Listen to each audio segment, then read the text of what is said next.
Hey YouTube, it's ICU, and a lot of people have been asking me to do a review for the iPad 2, so here it is. I'm going to give you the review. So I'm just going to take the smart cover off of my iPad 2, which is my favorite feature, by the way. I absolutely love this smart cover. Basically, it attaches magnetically and it locks your device when you close it, and it also functions as a stand as well. So I'm just going to lock it and show you guys that it does lock. There you go. And what you can do is you can take it and fold it back in on itself like that, and you can use it as a stand.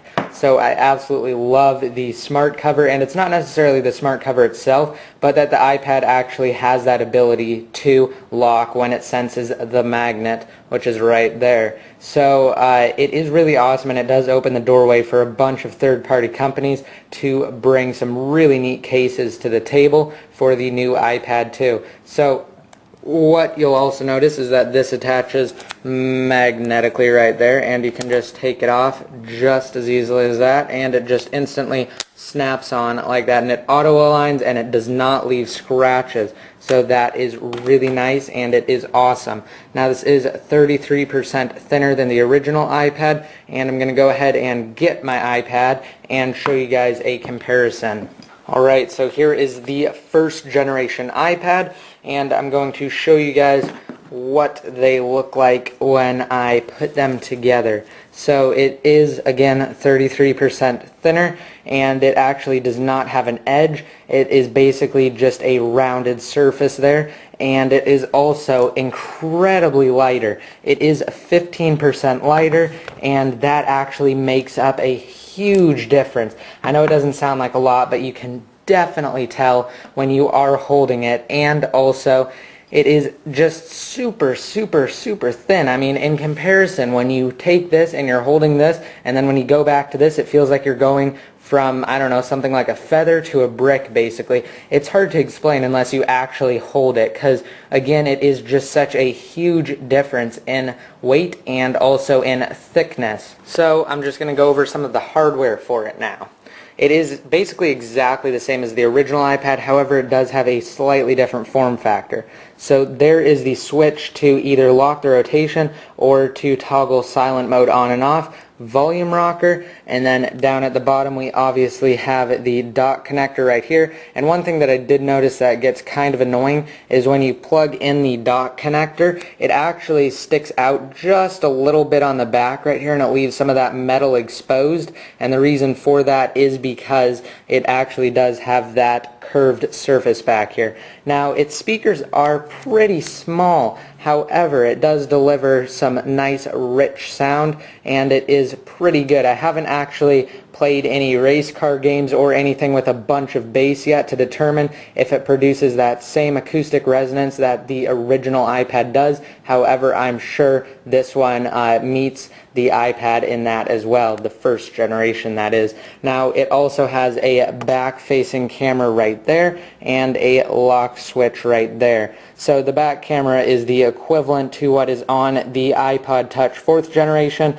I don't even think this is a megapixel, which is actually quite sad. However, it does shoot 720p video, so that is pretty nice, but again, it does not shoot really good still pictures. It also has a front-facing camera right there, and it comes in both black and white. Now it does come in 18 different versions. It comes in the 16, 32 gigabyte, and 64 versions, and also it comes in the same exact things for both AT&T and Verizon. So there alone we have 9 different versions, and also on top of that you've got black and you've got white.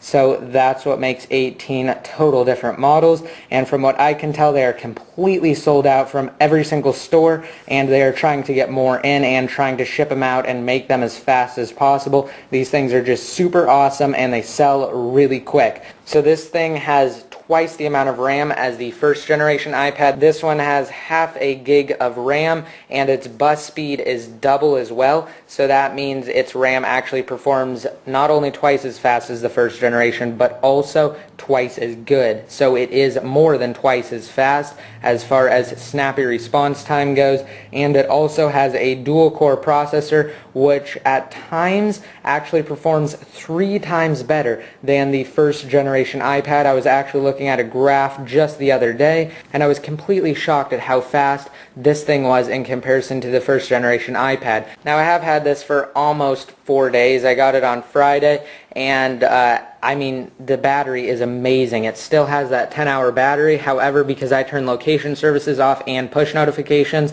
I get a longer battery life out of my device. So as you can see right there, it still says I have 21% battery, which is absolutely amazing, and it didn't even ship with 100% battery. It shipped with something like 88% battery, so that's awesome. This thing has the best battery life out of any mobile device out there, laptop, tablet, anything, you name it, phone. It's got the best battery life, and basically nothing can compare to it. Because if you try and get a bigger battery in there, you will definitely increase the form factor of it and definitely add on a bunch of bulk to it. So that is where Apple really excels. So I'm just going to go ahead and give you guys a quick test for how snappy this thing is. I'm going to just go to, I don't know, a game for instance, and it loads really fast. I mean, this thing is faster than the iPhone 4. It has the same amount of RAM as the iPhone 4 actually. However, again, because its bus speed is more, it performs better than the iPhone 4. And also because it does have that dual-core processor, obviously it performs faster as well. So this is just a quick sense to how fast and snappy this thing is, and I can instantly switch between applications basically. So I'm just going to go ahead and give you guys a demonstration. I am just playing one game here. I can switch to another game here, and boom, it is back up and we can go and continue playing. Now I'm just going to switch to the other can game, and now I am on Safari. So this thing is really fast, super responsive. I'm just going to show you guys Safari really quick. It's just more of the same thing basically. It's identical to the first generation iPad, and also it does still support that same resolution on the first iPad. No Retina display here, however, it still looks amazing, and obviously it does look HD because again it is HD. However, it just does not have that Retina display, and in order to actually get a Retina display on this, it would be crazy because it would actually be higher than 1080p if they did end up doing a Retina display. So that's probably the main reason why Apple didn't do that, and it would also cost a lot of money to make it Retina. However, what I have noticed is that because of the updated graphics card in it, it performs at 9 times the graphics capability as the original iPad, and that means everything looks better on it. So again, I absolutely love this thing, and I would recommend it to anybody who can afford it. Again, it does start at $500, so it can be out of some people's price range. I did get the 32GB one, which is $600, and again, I would like to thank everybody who helped make this possible by donating to me. Again, you guys rock, so thank you so much.